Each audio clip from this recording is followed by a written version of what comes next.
Draco Malfoy, who was Snape's favorite student, kept flicking pufferfish eyes at Ron and Harry, who knew that if they retaliated, they would get detention faster than you could say unfair.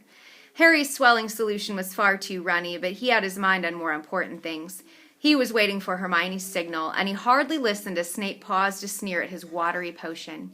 When Snape turned and walked off to bully Neville, Hermione caught Harry's eye and nodded. Harry ducked swiftly down behind his cauldron, pulled one of Fred's filibuster fireworks out of his pocket, and gave it a quick prod with his wand. The firework began to fizz and sputter. Knowing he had only seconds, Harry straightened up, took aim, and lobbed it into the air. It landed right on target in Goyle's cauldron. Goyle's potion exploded, showering the whole class. People shrieked as splashes of the swelling solution hit them. Malfoy got a faceful, and his nose began to swell like a balloon. Goyle blundered around, his hands over his eyes, which expanded to the size of a dinner plate.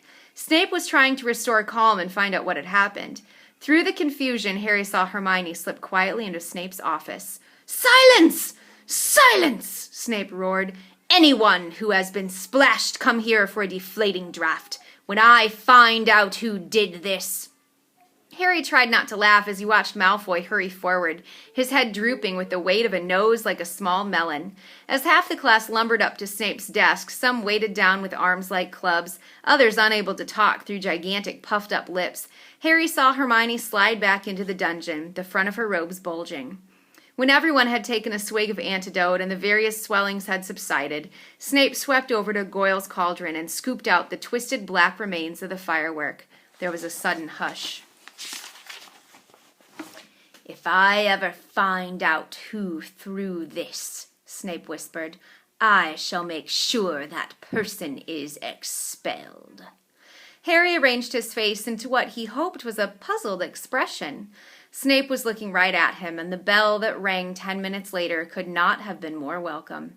"He knew it was me," Harry told Ron and Hermione as they hurried back to Moaning Myrtle's bathroom. "I could tell." Hermione threw the new ingredients into the cauldron and began to stir feverishly. "It'll be ready in 2 weeks," she said happily.